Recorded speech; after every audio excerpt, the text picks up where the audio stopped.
ವಿಚಾರಣೆಗೆಂದು ಠಾಣೆಗೆ ಕರೆತಂದ ವ್ಯಕ್ತಿ ಲಾಕಪ್ನಲ್ಲೇ ಡೆತ್. ಸಿದ್ದರಾಮೇಶ್ವರ ದೇವಸ್ಥಾನದ ಗುಡಿಗೌಡ್ರಾದ ಕಾಂತರಾಜು ಮೃತ ವ್ಯಕ್ತಿ. ತುಮಕೂರಿನ ಹುಳಿಯಾರು ಪೊಲೀಸ್ ಠಾಣೆ ಸಿಬ್ಬಂದಿ ಮೇಲೆ ಗಂಭೀರ ಆರೋಪ ಕೇಳಿ ಬರ್ತಾ ಇದೆ. ವಿಚಾರಣೆಗೆಂದು ಕರೆತಂದಿದ್ದ ವ್ಯಕ್ತಿ ಠಾಣೆಯಲ್ಲೇ ಸಾವನ್ನಪ್ಪಿದ್ದಾರೆ. ಪೊಲೀಸರ ಹಲ್ಲೆಯಿಂದಲೇ ಸಾವು ಸಂಭವಿಸಿದೆ ಎಂಬ ಆರೋಪ ಕೇಳಿ ಬರ್ತಾ ಇದೆ. ಠಾಣೆಯೊಳಗೆ ಶವವಿಟ್ಟು ಪ್ರತಿಭಟನೆ ಮಾಡಿದ್ದಾರೆ ಗ್ರಾಮಸ್ಥರು. ಯಳನಾಡು ಗ್ರಾಮದಲ್ಲಿ ಜೂಜಾಟದ ದೂರು ಕೊಡಲಾಗಿತ್ತು. ದೂರು ಹಿನ್ನೆಲೆ ಸ್ಥಳಕ್ಕೆ ಭೇಟಿ ಕೊಟ್ಟು 6 ಮಂದಿ ವಶಕ್ಕೆ ಪಡೆದಿದ್ರು ಪೊಲೀಸರು.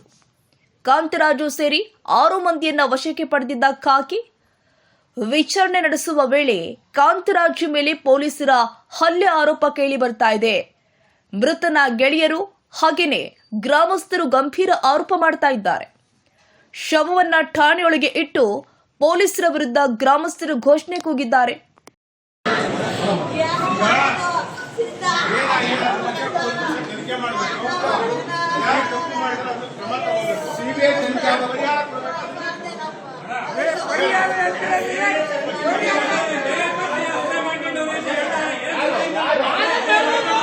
ಸಿಬಿಐ ತನಿಖೆ ಆಗಲಿ ಬಿಡ್ರಿ ಸರ್.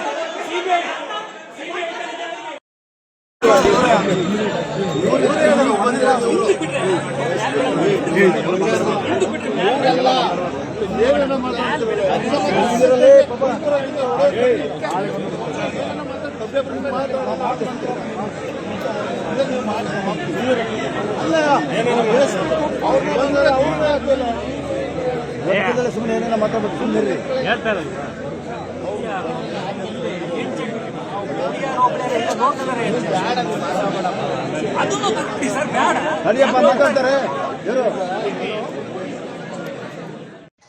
ಏನೋ ಘಟನಾ ಸ್ಥಳಕ್ಕೆ ಮಾಜಿ ಸಚಿವ ಮಾಧುಸ್ವಾಮಿ ಭೇಟಿ ಕೊಟ್ಟಿದ್ದಾರೆ. ಗ್ರಾಮಸ್ಥರ ಅಹವಾಲು ಆಲಿಸಿದ್ದಾರೆ ಮಾಧುಸ್ವಾಮಿ. ಟ್ರೀಟ್ಮೆಂಟ್ ಕೊಡಲಿಲ್ಲ, ಅಲ್ಲಿ ಎಲ್ಲಿ ಹೋದ್ರು, ಹಂಗಾಗಿ ಸತ್ತೋದವ್ರು ಅಂತ ಅವ್ರು ಹೇಳ್ತಾರೆ. SP ಅವರು ಹೊಡೆದಿಲ್ಲ ಅಂತಾರೆ. ಬಟ್ ಒಂದು ಸತ್ಯ, ಅವನಿಗೆ ಅಟ್ಯಾಕ್ ಆದಾಗ ಪೊಲೀಸ್ನವರು ಅವನ್ನ ಆಸ್ಪತ್ರೆಗೆ ತಗೊಂಡು ಹೋಗಲೇ ನಿಂತ್ಕೊಂಡ್ಬಂದು ದೊಡ್ಡ ಅಪರಾಧ ಆಗೈತೆ. ಹಂಗಾಗಿ ಇವತ್ತು ಸ್ಟೇಷನಲ್ಲಿ ಯಾರಿದ್ರು, ಯಾರು ಜವಾಬ್ದಾರಿ ಇದ್ದಾರೆ ಅವ್ರ ಮೇಲೆ ಕೇಸ್ ತಗೋಬೇಕು. ಯಾರು ಜವಾಬ್ದಾರಾಗಿದ್ದಾರೆ ಅವ್ರ ಮೇಲೆ ಆಕ್ಷನ್ ತಗೋಬೇಕು. ಪೋಸ್ಟ್ ಮಾರ್ಟಮ್ ಕೂಡ ಇಲ್ಲಿ ಮಾಡಿಕೊಡ್ದು ತುಮಕೂರಲ್ಲಿ ತಗೊಂಡೋಗಿ ಮಾಡಬೇಕು. ಇಬ್ಬರು ಡಾಕ್ಟರ್ ಹತ್ರ ವಿಡಿಯೋ ಕ್ಯಾಮ್ರಾ ಇಟ್ಕೊಂಡು ಪೋಸ್ಟ್ ಮಾರ್ಟಮ್ ಮಾಡಿ ಪ್ರೂವ್ ಮಾಡಬೇಕು ಅಂತೇಳಿ ತೀರ್ಮಾನ ಮಾಡಿದ್ದೀವಿ. ಇದನ್ನ ನೀವೆಲ್ಲ ಒಪ್ಪೋದಾದ್ರೆ ಈ ವಿಷಯನೇ ಬಿಡೋಣಪ್ಪ.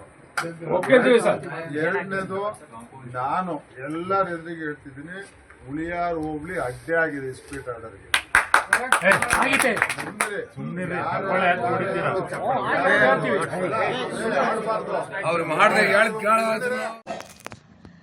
ಇದೇ ವೇಳೆ ಮಾಜಿ ಶಾಸಕ ಕಿರಣ್ ಕುಮಾರ್ ಹಾಗೆಯೇ ತುಮಕೂರು SP ಸ್ಥಳಕ್ಕೆ ಭೇಟಿ ಕೊಟ್ಟು ಪರಿಶೀಲನೆ ಕೂಡ ಮಾಡಿದ್ದಾರೆ.